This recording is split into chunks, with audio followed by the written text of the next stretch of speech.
جمعية الدعوة والإرشاد وتوعية الجاليات بكلية.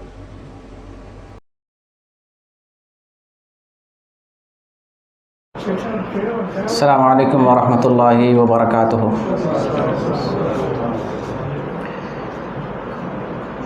الحمد للہ رب العالمین والصلاة والسلام علی سید الانبیاء والمرسلین ومن تبعهم بإحسان إلی یوم الدین، اما بعد۔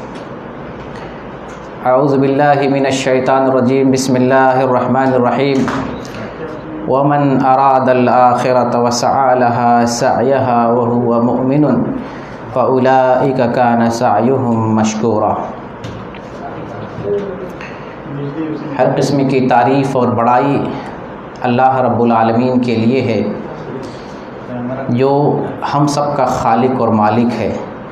اسی نے پیدا فرمایا ہے، وہی روزی دیتا ہے، وہی بیماری دیتا ہے، وہی شفا دینے والا ہے، وہی مشکلوں کو حل کرنے والا ہے، وہی داتا ہے، مشکل کشا ہے۔ سارے تصرفات اسی کے اختیار میں ہے، اسی کے حکم سے زمین و آسمان میں تبدیلی ہوتی ہے، اسی کی بادشاہت ہے اور اسی کی حکمرانی ہے۔ درود و سلام کا نزول ہو اللہ رب العالمین کی طرف سے مبعوث کیے گئے تمام انبیاء اور رسولوں پر، بالخصوص ہم سب کے پیارے اور آخری نبی رسول محمد صلی اللہ علیہ وسلم پر۔ عزیز دوستو اور اسلامی بھائیوں، اللہ رب العالمین نے ہمیں ایک بہترین پیارا سا دین عطا فرمایا ہے، بہترین تعلیمات کا مجموعہ ہے۔ اس تعلیم کے اندر دنیا کے اندر بھلائی ہے، آخرت کے اندر بھلائی ہے۔ وہی تعلیم عمل میں لانے سے کامیابی حاصل ہوتی ہے، وہ کامیابی جو زندگی کی اصل کامیابی ہے۔ اللہ رب العالمین کا لاکھ لاکھ شکر اور احسان ہے کہ اس نے ہمیں بہت سارے لوگوں میں سے چن کر ایمان والا بنایا ہے۔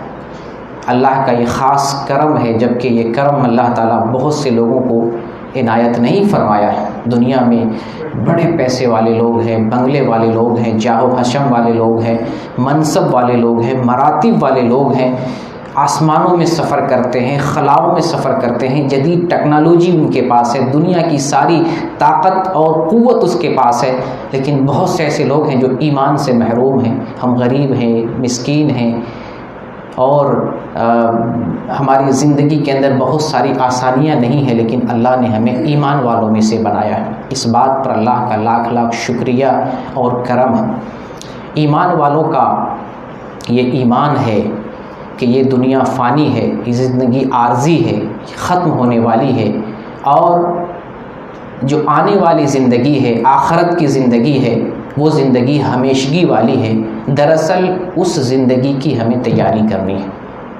ہم ایمان والے صرف اس پر ایمان رکھتے ہیں کہ یہ دنیا فانی ہے اور اس کے بعد جو زندگی آنے والی ہے وہ ہمیشگی والی زندگی ہے۔ کافر لوگ اس کا انکار کرتے ہیں، لیکن ہم جس دین پر عمل کرنے والے ہیں، جو کلمہ پڑھتے ہیں، اس کلمے کے اندر، اس کلمے کا تقاضا ہے، اس دین کے اندر یہ لکھا ہوا ہے کہ یہ دنیا فانی ہے۔ اس بات پر ہم ایمان رکھتے ہیں۔ اس بات پر بھی ایمان رکھتے ہیں کہ مر کر اللہ کے سامنے حاضر ہونا ہے، حساب و کتاب دینا ہے، قیامت آنے والی ہے، آخرت میں ہمیں جانا ہے۔ اللہ اس دنیا کے بارے میں ہم سے پوچھ کرے گا، سوال کرے گا، حساب و کتاب لے گا۔ اس دنیا کا نام آخرت ہے۔ اس پر صرف مومن ایمان لاتے ہیں، مسلمان ایمان لاتے ہیں۔ کافر لوگ اس کا ایمان نہیں رکھتے، اس پر ایمان نہیں رکھتے، وہ اس کا انکار کرتے ہیں۔ یہی وجہ ہے کہ ہماری اور اس کی زندگی میں بڑا فرق ہے، بہت فاصلہ ہے۔ ہماری ساری تگود و توجہ آخرت کے لیے ہوتی ہے، کافروں کی ساری تگود و ساری توجہ دنیا پر مرکوز ہوتی ہے۔ بڑا فرق ہے مسلمان اور کافروں کی زندگی میں۔ مسلمان تجارت بھی کرتا ہے تو اس میں دین دیکھتا ہے، دنیا کا بھی معاملہ ہوتا ہے تو اس میں دین دیکھتا ہے، جبکہ کافر ہر معاملے میں دنیا تلاش کرتا ہے، ہر معاملے میں دنیا کے معاملات کو ڈھونڈتا ہے، دنیا کی آسانی کو ڈھونڈتا ہے۔ تو ہم ایمان والے ہیں، ہم اس پر ایمان رکھتے ہیں کہ یہ دنیا فانی ہے اور آنے والی جو دنیا ہے جسے آخرت کہتے ہیں وہ ہمیشگی والی دنیا ہے، وہ ہمیشگی والی دنیا ہے۔ اس دنیا کی ہمیں تیاری کرنی ہے۔ آج اسی سلسلے میں ایمان کو جگانا ہے۔ جو ہم سو گئے تھے، ہمارا ضمیر سو گیا تھا، ہم خواب غفلت میں پڑے ہوئے ہیں، آج ہم اس ردا کو جو ہم نے اوڑھ لیا ہے، غفلت کی ردا، اس کو اتارنے کی کوشش کریں گے، ضمیر کو جھنجھوڑنے کی کوشش کریں گے، دعوت دیں گے کہ اپنے ضمیر کو جو ہے جگائیں، اپنے آپ کو بیدار کریں، ہوش کا ناخن لیں اور اس دنیا کو سب کچھ نہ سمجھیں، جو آنے والی دنیا ہے اس کی تیاری کریں۔ بلا شبہ ہم غفلت میں ہیں، ہم جو ہے سستی میں پڑے ہوئے ہیں۔ اقترب للناس حسابهم وهم فی غفلۃ معرضون۔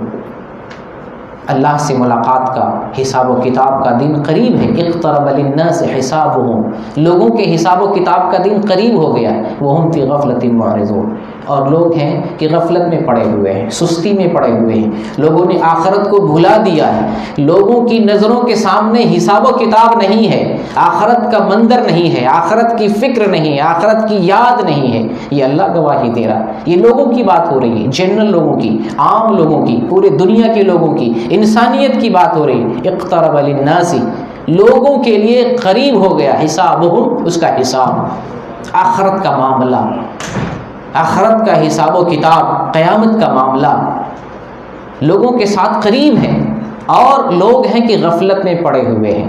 تو ہم صرف لوگوں میں سے نہیں ہیں، ہم تو ایمان والوں میں سے ہیں۔ اللہ نے لوگوں کے بارے میں جنرل ایک خبر دی ہے، لوگ غفلت میں پڑے ہوئے ہیں، ایمان والوں کو غفلت میں نہیں ہونا۔ ایمان والوں کو کہاں آنا ہے؟ آئیے میں قرآن کی ایک آیت ہے جو سورہ اسراء کی آیت نمبر 19 سے اللہ رب العالمین سورہ اسراء میں ارشاد فرماتا ہے، وَمَنْ أَرَادَ الْآخِرَةَ وَسَعَى لَهَا سَعْيَهَا۔ اس آیت کو بار بار پڑھیں، سمجھنے کی کوشش کریں، اور اس آیت کی تفسیر بن جائیں، تصویر بن جائے، آیت کیا کہتی ہے اس کا آپ نمونہ، جیتا جاگتا نمونہ بن جائیں۔ اللہ رب العالمین ارشاد فرماتا ہے، وَمَنْ أَرَادَ الْآخِرَةَ، جو آخرت کا ارادہ کرتا ہے۔ ارادہ کسے کہتے ہیں؟ فکر کو، سوچ کو، جو ہم سوچتے ہیں، جو ہماری سوچ اور توجہ ہوتی ہے۔ وَمَنْ أَرَادَ الْآخِرَةَ، جو آخرت کا ارادہ کرتا ہے، آخرت کی سوچتا ہے، آخرت کے بارے میں سوچتا ہے، آخرت کی فکر کرتا ہے، وَسَعَى لَهَا سَعْيَهَا، اور آخرت کے لیے تیاری کرتا ہے، وَسَعَى لَهَا، آخرت کے لیے تیاری کرتا ہے، سَعْيَهَا، ایسی تیاری جو تیاری ہونی چاہیے، بہترین تیاری جیسی تیاری، جیسے ہم دنیا کے لیے تیاری کرتے ہیں، ایگزام سے پہلے ایگزام کی فل تیاری کرتے ہیں، جو کورس ہوتا ہے مکمل کورس پڑھ کے جاتے ہیں۔ ایک اسٹوڈنٹ سارا کورس پڑھتا ہے، ایسا نہیں کہیں دیکھ لیتا چلو کسی طریقے سے ٹامک ٹوئیاں مار لیں گے، نہیں، جو کورس ہے، جس سبجیکٹ کا ہمیں ایگزام دینا ہے پورا دہرایا جاتا ہے، حتیٰ کہ پچھلے کوشچنس بھی دیکھے جاتے ہیں، یعنی تیاری سے بھی بڑھ کے تیاری کی جاتی ہے۔ اور ایگزام اگر زیادہ ٹف ہو، زیادہ مشکل ہو، بڑے لیول کا ایگزام ہو، IAS ہو، IPS کا ہو، سول انجینئرنگ کا ہو، بڑے عہدے اور بڑے پوسٹ کا ہو، اس کی تیاری تو ہم سونا بھول جاتے ہیں، اس کی تیاری میں کھانا بھول جاتے ہیں، اس کی تیاری میں گھر آنگن بھول جاتے ہیں، بیوی بچوں کو بھول جاتے ہیں، پوری دنیا کو بھلا دیتے ہیں، صرف ذہن میں تیاری۔ کیا آخرت کے امتحان کے لیے ایسی تیاری کوئی کر رہا ہے؟ اس آیت کو ہمیں بار بار پڑھنا ہے، غور کرنا ہے، اور یہ آیت جو کہہ رہی ہے، جو دعوت دے رہی ہے، جو سمجھا رہی ہے، جو بتا رہی ہے، وہ تفسیر بن جائے، وہ تصویر ہو بہو اس کا اسٹوچو اور اس کا نمونہ ہم بن جائیں۔ اللہ فرماتا ہے، وَمَنْ أَرَادَ الْآخِرَةَ، جو آخرت کی فکر کرتا ہے، جو آخرت کا ارادہ کرتا ہے، وَسَعَى لَهَا سَعْيَهَا، اور آخرت کی ایسی تیاری کرتا ہے جو تیاری ہونی چاہیے، وَهُوَ مُؤْمِنٌ، اس حال میں کہ وہ ایمان والا بھی ہے۔ میں نے بتایا نا، کافروں کی سوچ توجہ صرف دنیا ہے، آخرت کی سوچ اور توجہ کس کی ہے؟ ایمان والوں کی ہے۔ یہ صرف ایمان کا تقاضا ہے کہ ہم اگلی دنیا کے لیے سوچتے ہیں، یہاں جو کچھ کر رہے ہیں ایک دانہ بھی حاصل کرتے ہیں، ایک قطرہ پانی کا حاصل کرتے ہیں، جتنی بھی تگودو ہوتی ہے ہر چیز میں ہم غور و فکر کرتے ہیں سنت رسول کیا ہے، ہمارا دین کیا کہتا ہے، اس معاملے میں ہماری دین کی رہنمائی کیا ہے، اس معاملے میں ہم قرآن میں کیا پاتے ہیں، اس معاملے میں حدیث کی روشنی میں ہمیں کیا کرنا چاہیے۔ ہر معاملے میں، دینی معاملہ ہو، دنیاوی معاملہ ہو، ہم ہر پوائنٹ سے، ہر اعتبار سے دیکھتے اس میں ہمارا اسلام کیا کہتا ہے۔ اس بارے میں اسلام میں ضرور کچھ نہ کچھ رہنمائی ہوگی، کیونکہ اسلام نے پوری زندگی کی تعلیم دی ہے، اسلام میں زندگی کا مکمل جو ہے سلیبس تیار کر کے ہمیں دے دیا ہے۔ اسلام اس کے بارے میں کیا کہتا ہے، دین کے معاملے میں بھی دیکھتے ہیں، دنیا کا معاملہ، تجارت، لین دین، ہر معاملے میں ہم دین دیتے ہیں۔ تو ایمان کا، صرف ایمان والوں کا یہ کام ہے کہ وہ آخرت کی فکر کرتا ہے، جو آخرت کے لیے سوچے، آخرت کا ارادہ کرے، وَسَعَى لَهَا سَعْيَهَا، اور جیسی تیاری کرنی چاہیے تھی ویسی تیاری کریں۔ ہم دنیا کے ایگزام کس لیے مثال دی ہے نا، ذرا اپنے دل کو ٹٹولیں، جو اصل زندگی ہے کیا ہم اس کی تیاری دنیا کی طرح کر رہے ہیں؟ دنیا کمانے کے لیے جو چند برسوں کی زندگی ہے، اور اس چند برسوں میں بھی نوکری بہت محدود زندگی کے لیے ہوتی ہے، مثلا 30-35 سال 40 سال کے بعد تو نوکری لگتی ہے، پھر 60 سال کے بعد نوکری ختم ہو جاتی ہے، یعنی ہمارے جو ایج ہے 60-70 سال کا جو ایج ہوتا ہے، اس ایج کا بیچ والا تھوڑا سا حصہ نوکری کے لیے ہوتا ہے۔ اس حصے کے لیے اتنی تگودو، اتنی محنت، اتنی کوشش سے بڑھ کر کوشش کرتے ہیں، اور جو زندگی آنے والی زندگی، ہمیشگی والی زندگی ہے، کبھی ختم نہ ہونے والی زندگی ہے، اللہ میڈے کی شکل میں موت کو ذبح کر دے گا، جنت و جہنم کے درمیان کیا کسی کو موت نہیں آنے گا؟ یا ہمیشہ رہنا، ہمیشگی والی زندگی ہے، جہنم میں ہمیشہ رہنا ہے، جنت میں ہمیشہ رہنا ہے۔ تو جو جگہ ہمیشگی والی ہے، جہاں پر نوکری، آپ دنیا کی جو نوکری سمجھتے ہیں نا، جنت میں رہنا بھی ایک نوکری سمجھ لیں، کہ جس جگہ ہمیں ہمیشہ نوکری کرنا، اس نوکری کے لیے ہم نہیں سوچتے، اس نوکری کے لیے وہ کوشش نہیں کرتے ہیں جو کرنی چاہیے۔ اور اللہ ایمان والے کو بتا رہا ہے کہ آخرت کے لیے کوشش کرو ایسی جیسی کوشش کرنی چاہیے، صرف فکر نہ کرو، صرف کوشش نہ کرو۔ اللہ نے فکر کی دعوت دی، سوچ اور فکر کی دعوت دینے کے ساتھ عمل کرنے کی ترغیب دی، اور عمل اور کوشش ایسی کہ وہ کوشش جیسی کوشش ہونی چاہیے۔ کیسی کوشش؟ کوشش جیسی کوشش، ایسی کوشش کہ ہمیں یقین ہو جائے، ہمیں امید ہو جائے کہ اللہ اس کوشش کو ثمربار کرے گا، اس کا بہترین نتیجہ دے گا، اس کا بہترین فائدہ ہمیں ملے گا۔ ایسی کوشش کہ ہمیں لگے، محسوس ہو کہ ہم نے کچھ کیا ہے، اس کا ہمیں کچھ انعام ملے گا۔ تو جو اس دنیا میں، ومن اراد الاخرہ، جو اس دنیا میں آخرت کی فکر کرتا ہے، یہاں رہتے ہوئے اس دنیا کی سوچتا ہے، اس دنیا کی فکر کرتا ہے، وَسَعَى لَهَا سَعْيَهَا، اور ایسی کوشش کرتا ہے جیسی کوشش کرنی چاہیے۔ بڑا پیارا جملہ ہے، اس کو ہم دنیا کی ایگزام سے میچ کر کے دیکھیں، سوچیں، اور اپنے گریبان میں جھانک کر دیکھیں کہ ہماری تیاری کیسی ہے۔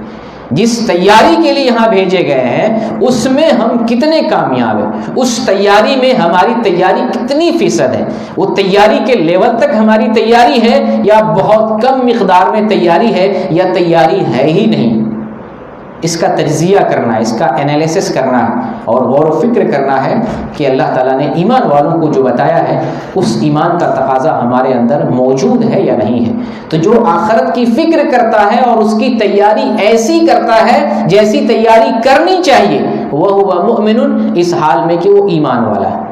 تو یہ بھی دھیان میں رہے، آخرت کی تیاری صرف مومن کرتا ہے، جو مومن نہیں رہتا وہ آخرت کی تیاری نہیں کرتا۔ یہاں سے ایک پوائنٹ ہم یہ بھی نکال سکتے ہیں کہ جو آخرت کی تیاری نہیں کر رہا ہے وہ شاید ایمان والا نہیں ہوگا۔ کہیں یہ چوٹ ہمارے اوپر نہ آ جائے، کہیں یہ ضرب ہم مسلمانوں پر نہ آ جائے۔ اگر ہم آخرت کی تیاری نہیں کر رہے ہیں تو کہیں یہ ضرب، یہ مار ہمارے اوپر نہ آ جائے، کہیں ہم ایمان والے ہی تو نہیں ہیں، ایمان سے کہیں ہم پھر تو نہیں گئے ہیں۔ آخرت کی تیاری نہیں، آخرت کی سوچ نہیں، آخرت کی تیاری جیسی تیاری نہیں، اور اللہ کہہ رہا ہے ایمان والا آخرت کی تیاری کرتا ہے، اور ایسی تیاری جیسی تیاری ہونی چاہیے وہ تیاری ہم اپنے اندر نہیں پاتے ہیں. وہ فکر آخرت، فکر عقبہ ہمارے اندر نہیں ہے، ناپید اور عنقا ہے. کیا ہم ایمان والوں میں سے ہیں؟ ہمارے اندر واقعی ایمان ہے؟ اگر ہے تو تیاری ہونی چاہیے، فکر آخرت ہونی چاہیے، اور نہیں ہے تو اس کا مطلب ایمان نہیں ہے. یہ ایمان صرف برائے نام ہے، پہچان کے لیے ہے کہ ہم مسلم ہیں. اپنی شناخت بتانے کے لیے، اپنا آدھار کارڈ اور اپنی آئیڈینٹیفیکیشن کے لیے ہم نے اسلام کا لیبل لگایا ہے. اسلام اصل کردار کا نام ہے، وہ کردار نہیں ہے ہمارے اندر. اس آیت کی روشنی میں ہمیں اپنا تجزیہ بھی کرنا ہے، اپنے دامن میں، گریبان میں جھانک کر دیکھنا ہے. وَسَعَى لَهَا سَعْيَهَا وَهُوَ مُؤْمِنٌ. آخرت کی ایسی تیاری کرتا ہے جیسی تیاری کرنی چاہیے اس حال میں کہ وہ ایمان والا ہے. فَأُولَٰئِكَ كَانَ سَعْيُهُمْ مَشْكُورًا. الحمدللہ اللہ اس کے بعد بدلہ دیتا ہے، اللہ اس کے بعد انعام بتا رہا ہے کہ جو آخرت کی فکر کرتا ہے، پہلے سوچ فکر ہونی چاہیے، پھر کوشش کر رہا ہے. ایک طرف سوچ ہے، فکر ہے آخرت کی، پھر اس کے لیے عمل کر رہا ہے، کوشش کر رہا ہے. فکر اور کوشش کس حال میں؟ ایمان کی حالت میں. اللہ پھر بدلہ بتا رہا ہے فَأُولَٰئِكَ كَانَ سَعْيُهُمْ مَشْكُورًا. ایسے لوگوں کا بدلہ، ایسے لوگ جو آخرت کی بہترین تیاری کرتے ہیں، اللہ ان کی تیاری کو آخرت میں قدر کی نگاہ سے دیکھے گا. اس کی تیاری کو اللہ قدر کی نگاہ سے دیکھے گا. اس کی تیاری کی قدر دانی کی جائے گی اللہ کے پاس، اس کی تیاری مقبول ہوگی اللہ کے پاس.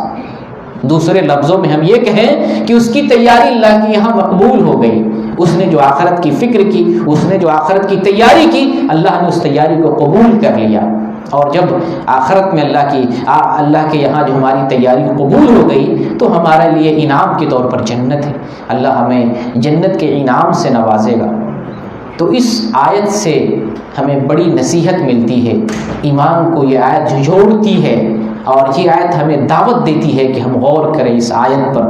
اس آیت کی روشنی میں اپنی زندگی کا تجزیہ کریں، اپنی زندگی کا مطالعہ کریں، اپنی زندگی کے بارے میں غور کریں کہ ہم جو اب تک کر لیے، کر چکے، یہ ہماری جو زندگی گزر چکی، ہمارا جو ماضی ہے وہ کس پس منظر میں، کس پیرائے میں گزرا ہے، کس طرح کے ایام گزرے ہیں.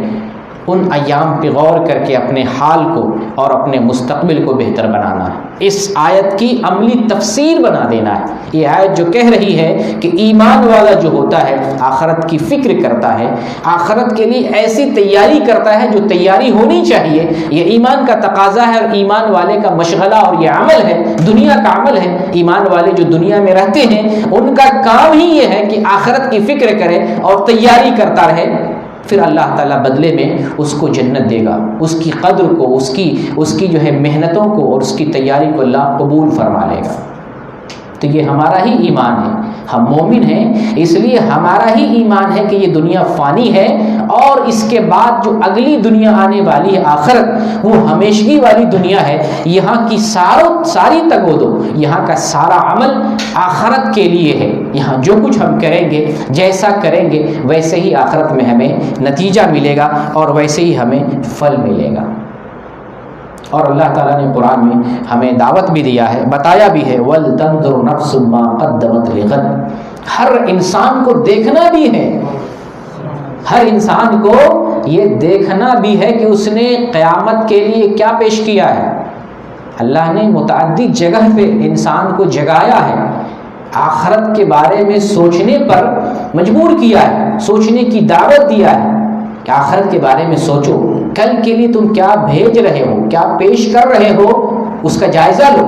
اللہ دعوت دے رہا ہے وَلْتَنْظُرْ نَفْسٌ مَّا قَدَّمَتْ لِغَدٍ. ہم نے انسان نے کل کے لیے، غد سعودی عرب میں رہتے ہیں، عربی زبان جانتے ہیں، جیسے بکرا بولتے ہیں کل کے لیے، اسی طریقے سے غد کا استعمال ہوتا ہے کل کے لیے. اور یہاں کل سے کیا مراد ہے؟ قیامت مراد. کل سے قیامت مراد. قیامت ہم سمجھتے ہیں بہت دور ہے. نبی کریم صلی اللہ علیہ وسلم دنیا میں آئے اس وقت قرآن نازل ہوا. آج سے 1400 سال پہلے قرآن نازل ہوا. اس ٹائم اللہ تعالیٰ نے قرآن میں بتایا قیامت آنے والی، قیامت قریب ہے. یعنی اس ٹائم قرآن کی یہ آیت نازل ہوئی کہ انسان دیکھے اس نے کل کے لیے کیا بھیجا ہے. اس ٹائم کے حساب سے تو قیامت بہت دور ہے، لیکن اللہ کیوں کہا کل؟ اس لیے کہ قیامت آنے والی ہے.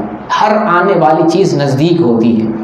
جیسے کوئی گیسٹ طائف سے آ رہا ہے، ریاض سے آ رہا ہے، اگر ہمیں یہ معلوم ہو جائے کہ ریاض سے چل چکا ہے تو جتنا لمحہ گزرے گا وہ نزدیک ہی ہوتا جائے گا، دور نہیں ہوگا، ہے کہ نہیں؟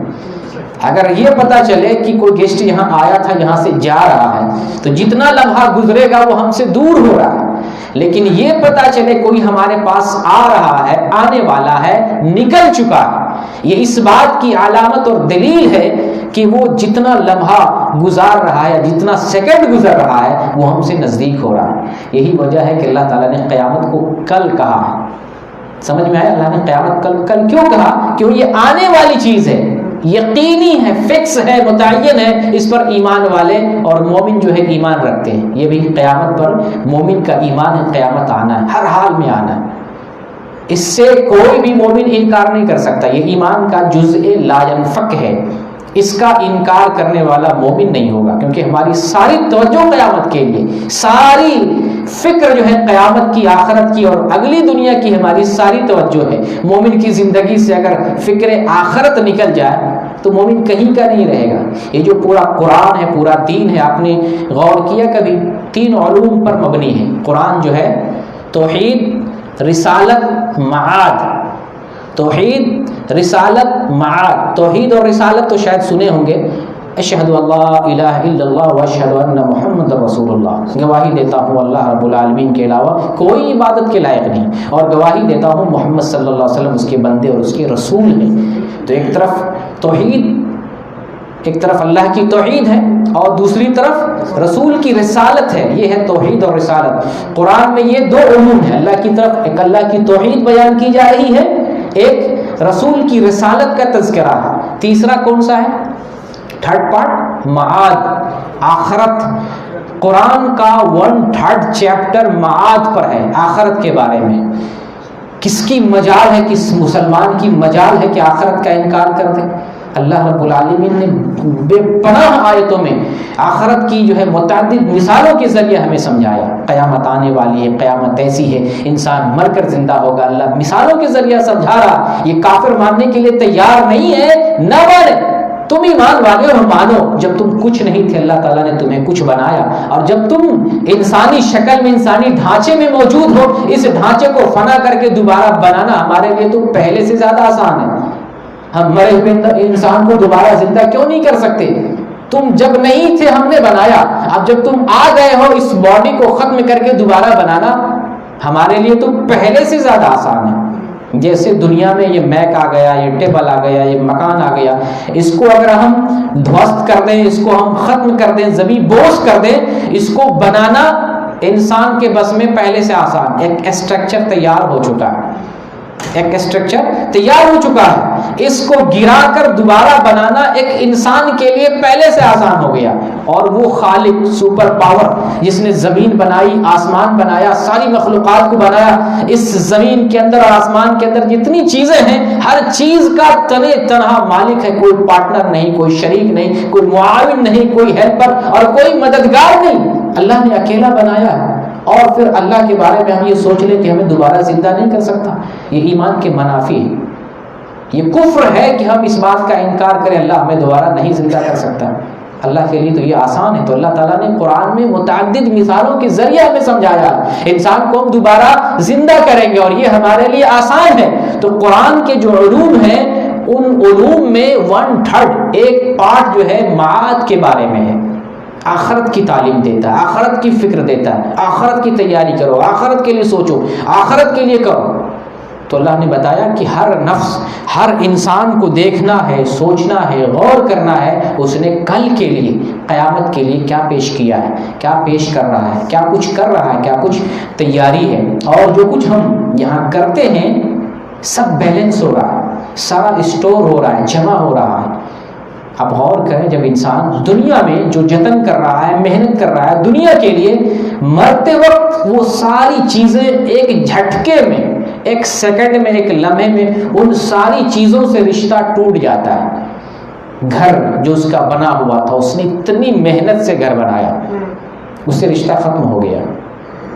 اس سے رشتہ ختم ہو گیا، اس مکان پر دوسرے کا مالکانہ حق آ جاتا ہے، اس کی جائیداد پر، اس کے ایک ایک سامان پر، ایک ایک چیز پر جو اس نے محنت سے، کوشش سے، بھاگ دوڑ کر کے، خون پسینہ خشک کر کے اس نے جو کچھ سمیٹا، بٹورا اور جمع کیا، ایک جھٹکے میں جیسے موت آئی ان تمام چیزوں سے اس کا رشتہ ختم ہو جاتا ہے، اور وہ اپنے ساتھ صرف وہ لے کے جاتا ہے جو اچھا یا برا کیا ہوتا ہے۔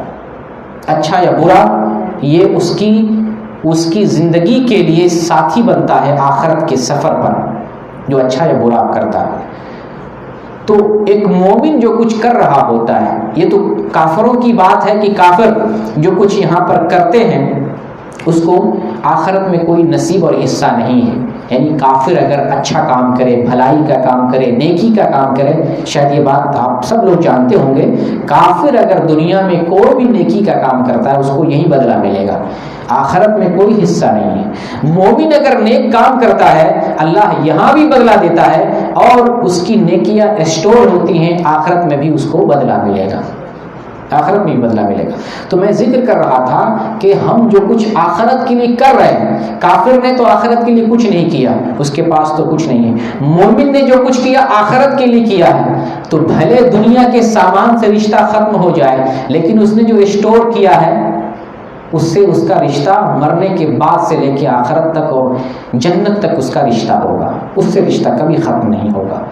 تو ہم اپنی زندگی کے سفر میں اس چیز کو زیادہ سفر بنائیں، اس کو اپنے سفر کا سامان بنائیں جو آخرت تک ہمارا پے در پہ مسلسل ساتھ دیتا رہے۔ اور وہ کیا ہے؟ انشاءاللہ اس سب کی باتیں بعد میں ہوں گی۔ ابھی میں ذکر یہ کر رہا ہوں کہ ہم جو کچھ آخرت کے لیے کرتے ہیں، نیک کام کرتے ہیں، وہ ساری چیزیں اسٹور ہو رہی ہیں، جمع ہو رہی ہیں، اور وہ ہمارا ساتھی بنیں گے آخرت کے سفر کے لیے۔ اللہ تعالیٰ نے قرآن میں ارشاد فرمایا وَمَا تُقَدِّمُوا لِأَنفُسِكُم مِّن خَيْرٍ تَجِدُوهُ عِندَ اللَّهِ، کہ تم اپنے لیے نیکی جو کچھ کرتے ہو، وَمَا تُقَدِّمُوا لِأَنفُسِكُم مِّن خَيْرٍ، نیکی اور بھلائی جو کچھ اپنے آپ کو فائدہ پہنچانے کے لیے اپنے لیے کرتے ہو، تَجِدُوهُ عِندَ اللَّهِ، اللہ کے پاس پاؤ گے۔ میں نے بتایا کہ جو ہمارا دنیا کا ساز و سامان چھوٹ گیا، لیکن جو ہم کچھ اسٹور کر رہے ہیں آخرت کے لیے وہ ضرور پائیں گے۔ یہاں کا گھر بھلے آخرت میں نہ ملے، یہاں کی زمین بھلے آخرت میں نہ ملے، یہاں کے مال و متاع، مال و منال اور یہاں کے جو ہے اسباب اور ذرائع آخرت میں نہیں ملے، لیکن ہم نے آخرت کے لیے جو پیش کیا ہے وہ ساری چیزیں ہمیں ملیں گی۔ ہمیں نماز ملے گی، زکوٰۃ ملے گی، حج ملے گا، روزہ ملے گا، خیر کا کام ملے گا، یہ حاضری دے رہے ہیں اس مجلس میں، یہ حاضری ملے گی، یہاں جو دین سیکھ رہے ہیں وہ ملے گا، اس دین پر عمل کر رہے ہیں وہ ملے گا، اس کے بدلے آپ جو کچھ نیک کا کام کر رہے ہیں وہ ملے گا، آپ جو کچھ دوسروں کو رہنمائی کر رہے ہیں، یہ ساری چیزیں اسٹور ہو رہی ہیں۔ تجدوہ عند اللہ، اللہ کے پاس یہ ساری چیزیں ملیں گی۔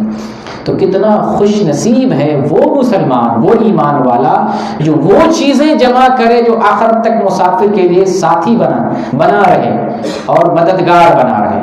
تو وہ چیزیں نیکیاں ہیں، تقویٰ ہیں، بھلائی کا کام ہے، اچھے کام ہیں۔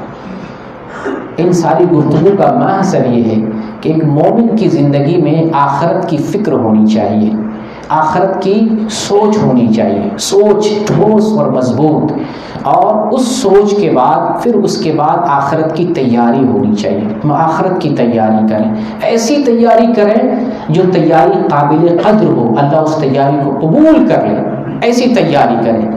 دنیا کی تیاری کو نظروں کے سامنے رکھیں کہ ہم دنیا کے لیے کتنی کوششیں کرتے ہیں۔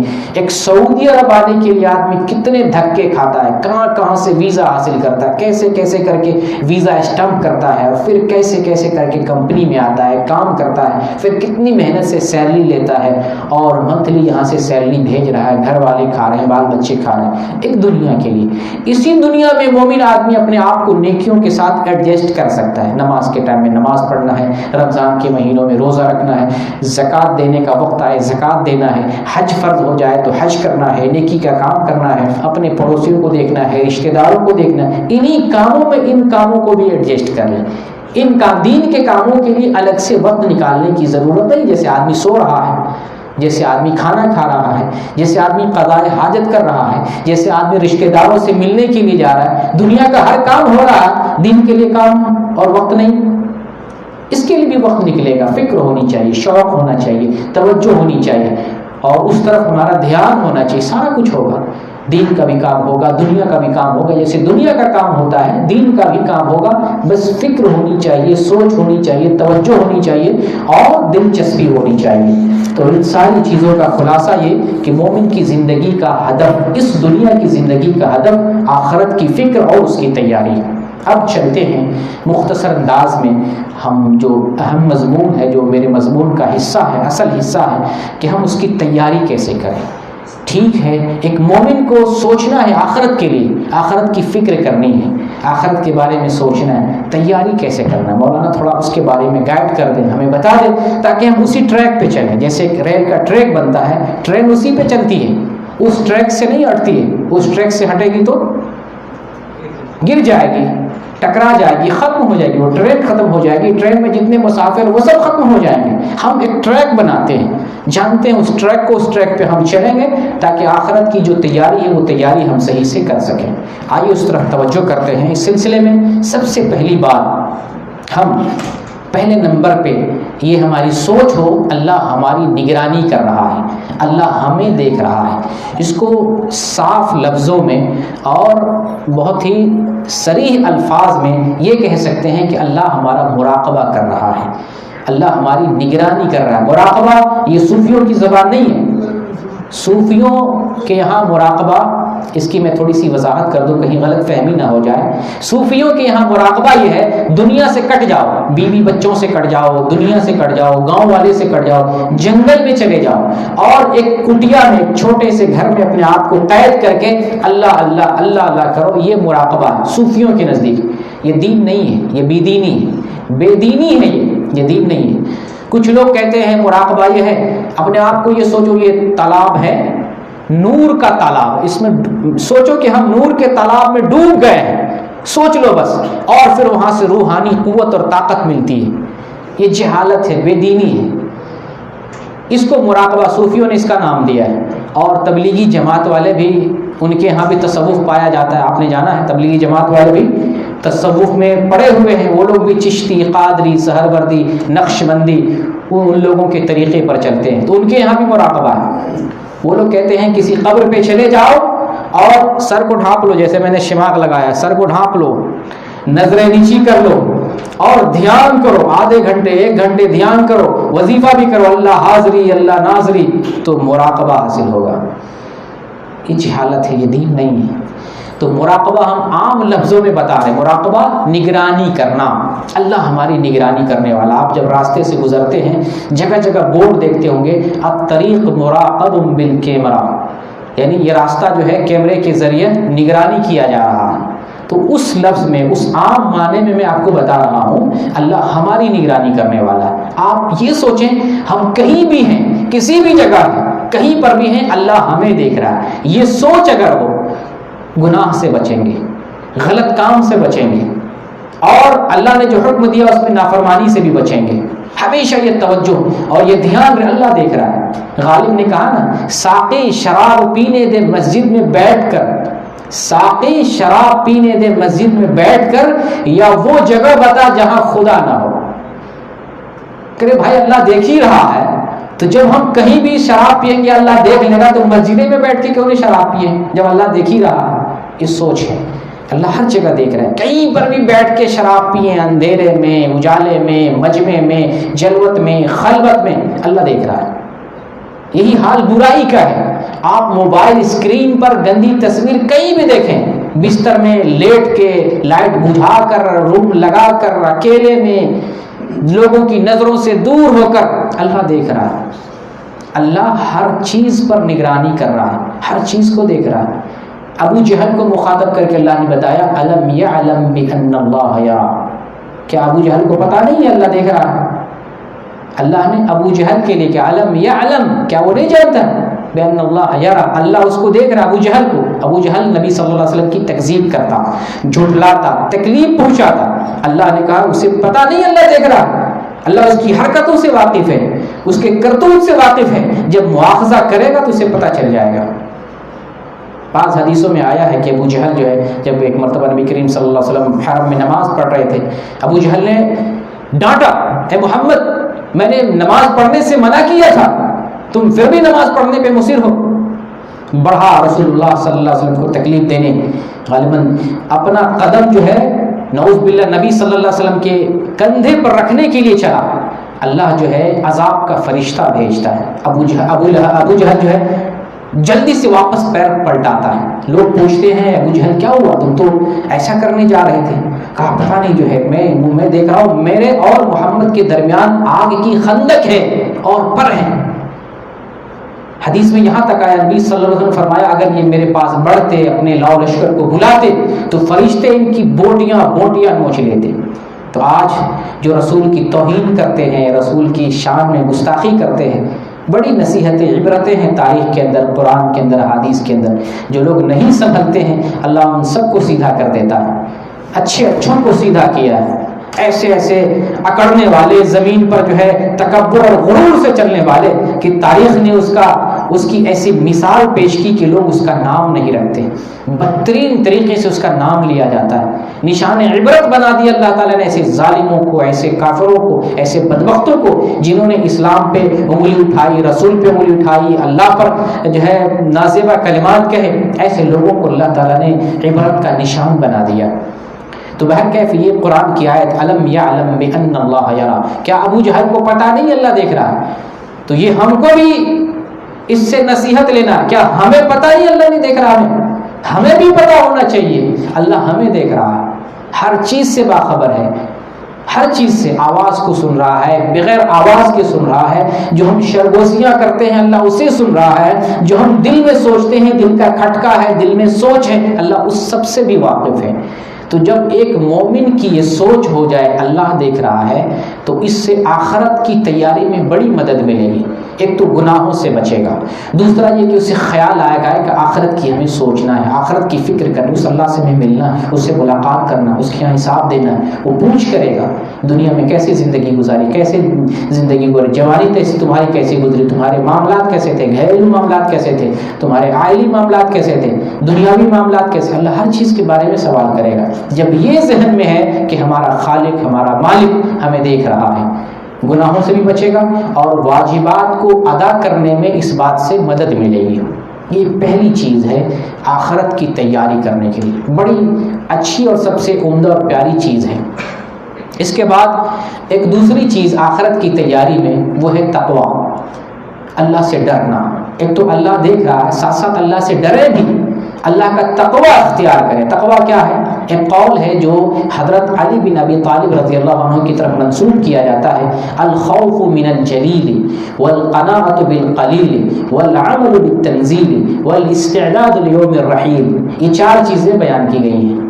یہ قول حضرت علی رضی اللہ عنہ کی طرف منسوب کیا جاتا ہے، الخوف من الجلیل، اللہ سے ڈرنا۔ جلیل کہتے ہیں، جیسے نام رکھتے ہیں نا عبد الجلیل، جلیل کا بندہ، تو جلیل کون ہے؟ اللہ۔ الخوف من الجلیل، جلیل سے ڈرنا، اللہ سے ڈرنا۔ والعمل بالتنزیل، اللہ نے جو نازل کیا ہے اس پر عمل کرنا۔ کیا نازل کیا ہے؟